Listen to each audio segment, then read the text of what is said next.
Hey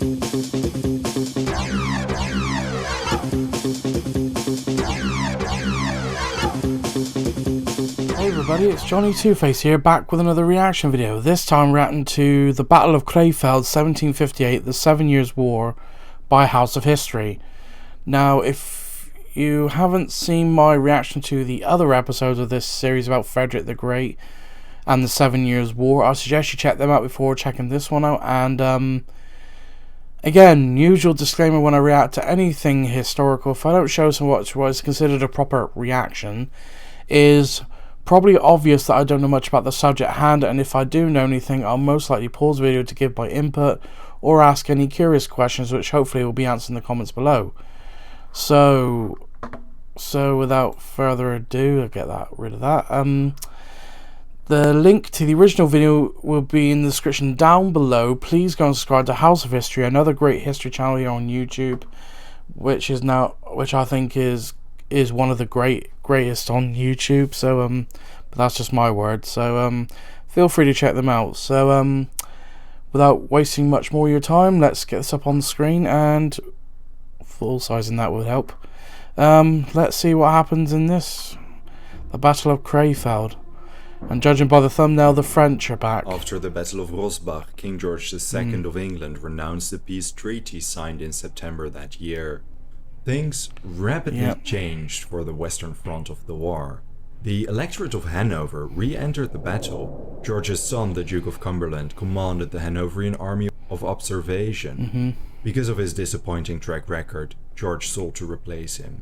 Frederick and George agreed Prince Ferdinand, Frederick's brother-in-law, was a suitable candidate for the central command of Prussia's Western Front.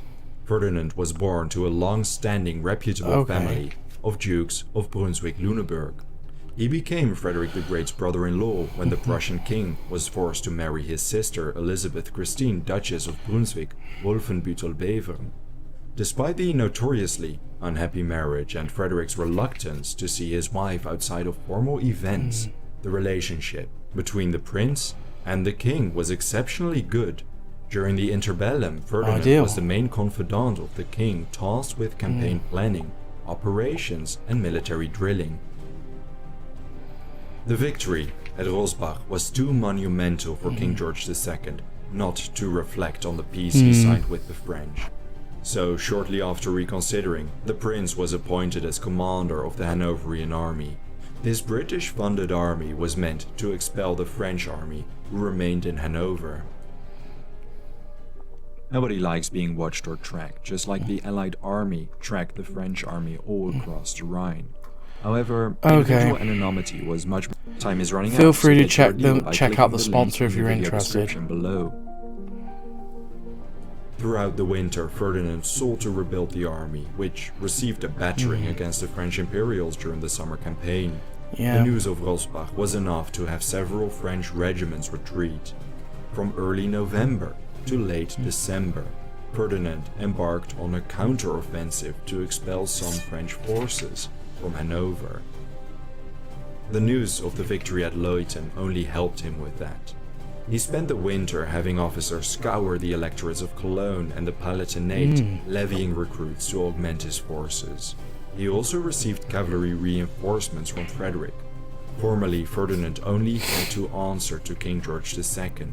Instead, Frederick bombarded the prince with letters, suggestions, and orders, as if he still were his direct subordinate. His message was clear. Ferdinand was to launch an aggressive I don't know about you, but I think I'd find that a conflict of interest. Assault against the French as soon as the weather allowed it. Interestingly enough, the formerly misplaced orders did not seem to bother the prince.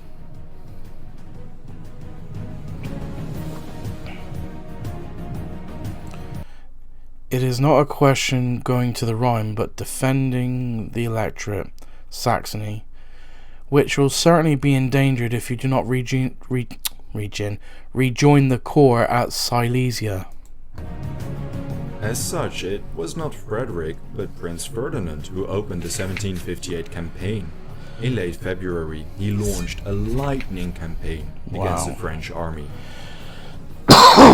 The French were under command of Louis de Bourbon, the Count of Clermont, to Clermont's south, Prince Henry advanced with a small corps via Halberstadt. The speed of the operation led the Bourbons to believe the army was twice its actual size, personally commanded by Frederick. Overestimating the No strength of decisive the battle enemy. occurred, but Ferdinand successfully captured strategic areas such as Minden. Within 6 weeks, the Allies took 11,000 prisoners, and the French were pushed back across the Rhine. Whereas Ferdinand and Henry wanted to push through, Frederick ordered them to retreat. He was waging a defensive war, and for now the French were kept in check. From early April to late May, the Allies camped along the Rhine, while Prince Henry returned to Saxony to support his brother's war in the east. Because in the east, Frederick planned to launch an attack on Moravia and lay siege to Olmütz. This was the final stronghold before Vienna. Frederick reached Olmütz on April 29. The mighty fortress would remain under siege until July. I'm no military expert or about tactics of this era, but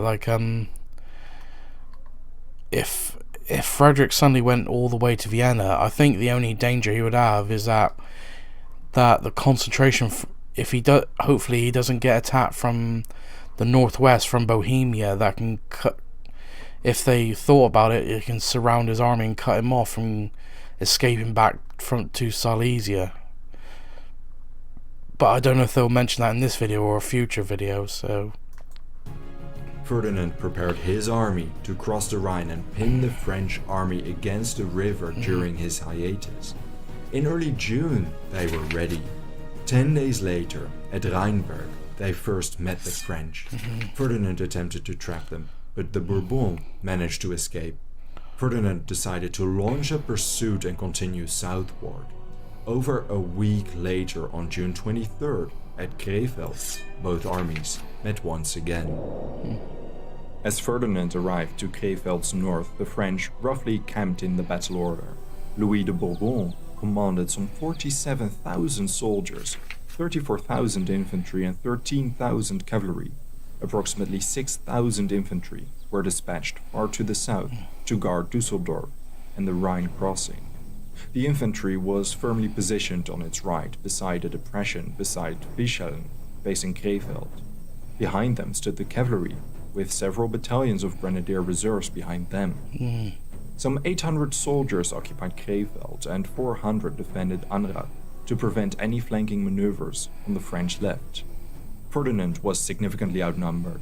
His allied army fielded no more than 32,000 troops, 21,700 infantry, 8,800 cavalry, and 1,400 light troops.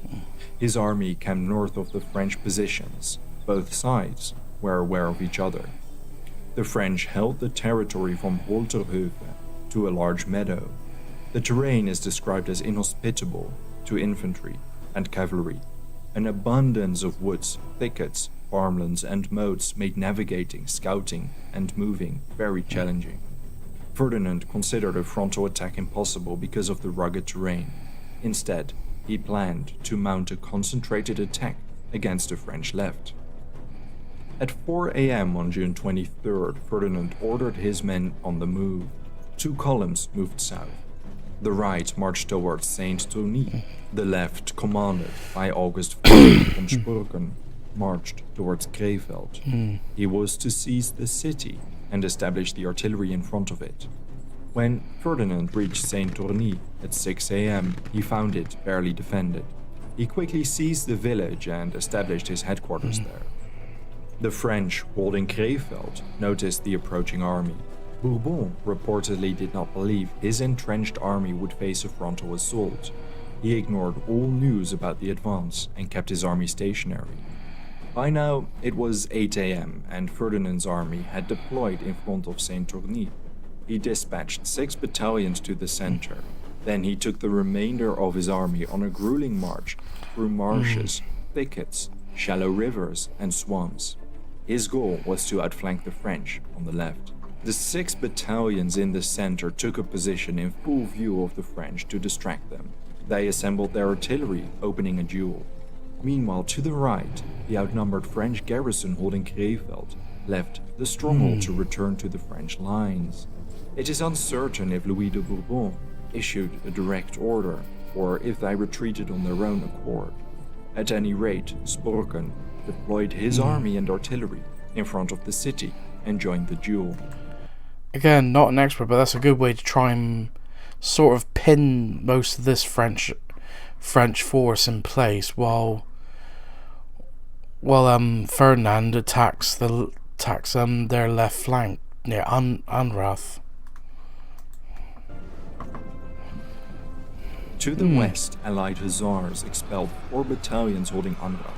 Still, Louis de Bourbon figured the main attack concentrated against his right flank. He ordered his reserves to reinforce the right, while continuing to eat his meal. In the background, Ferdinand continued his march and deployment on the French flank. Unhindered and unseen, by 2 p.m. his army finished its quiet deployment beyond Anrath. Things went perfectly so far. He ordered his vanguard, commanded by his son Karl Wilhelm Ferdinand, to launch an attack against the surprise left flank. Suddenly, the Allies were behind them. Artillery supported them. Heavy fighting broke out around Holterhoven as Georg von Holstein-Gottorp and his cavalry traveled east. They met virtually no opposition as they continued towards Heide. Understanding the gravity of the situation, French commanders on the front line arranged for the French left flank to reinforce their lines. Though pushed back by the Allies, 9 new battalions managed to hamper their advance. Karl Wilhelm ordered his reserves to join the fight to counter the enormous influx of new soldiers. Around this time, the French, as far as Fischeln, received orders to redeploy to the left. Sporken calls this. Because he had not heard of Ferdinand and did not realize what was going on, he thought the center and his army in danger. He ordered the retreat, sending 2 infantry battalions to augment the center. The redeploying French had a long march ahead of them. The movement was visible from the church tower in Anrath, and Ferdinand sent a dispatch to Holstein to launch an attack across a small opening among the marshes and woods. Heavy infantry combat had been going on for 3 hours now. Reinforcements trickled in, but the French were getting tired. Then suddenly, part of Holstein's cavalry appeared behind. Panic spread among the French lines. News reached the Allied center straight at the French. Several French infantry units risked getting flanked and decided to retreat. It was only thanks to 10 squadrons of French cavalry reinforcements charging against part of the heavily outnumbered Allied cavalry that the infantry on the left did not break. Several Allied battalions moved to relieve their hard-pressed cavalry. Firing devastating volleys from close range, they suffered the brunt of the French. It's not every day you see infantry on their own doing well against cavalry unless they're in like a square position. French cavalry counterattack. Savage combat ensued, with heavy casualties on both sides. Around this time, the French cavalry reinforced the front line as Holstein's remainder of the cavalry arrived. With the cavalry fight ongoing, Karl Wilhelm's infantry linked up with the Allied center. The French were at risk of being mopped up entirely. The cavalry reserves refused to engage fully. The French positions were hopeless. It was close to 7 p.m. when Louis de Bourbon finally ordered the retreat. Grenadier reserves on the right flank covered this, preventing any deadly pursuit. Thanks to Sporken's retreat, this would have been impossible anyway. The French lost 4,200 men. The Saint-Germain division on the left suffered the brunt of the damage. Nearly 40% of its men became a casualty statistic. 8 French regiments suffered casualties. And that's the power of the element of surprise for you. To the degree they had, if you haven't already noticed, to be disbanded or reorganized. The Allies lost 10 officers and 302 men killed, 1,182 wounded, although some sources put the casualty number closer to 2,000.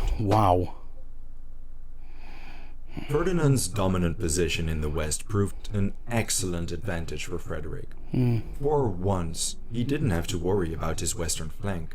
Instead, Hey everybody, sorry for that cutout. My internet decided to disconnect for some reason. So basically, if you like this If you like my reaction to this video about the Battle of Krefeld, please like, comment and subscribe, and I'll see you in the next video.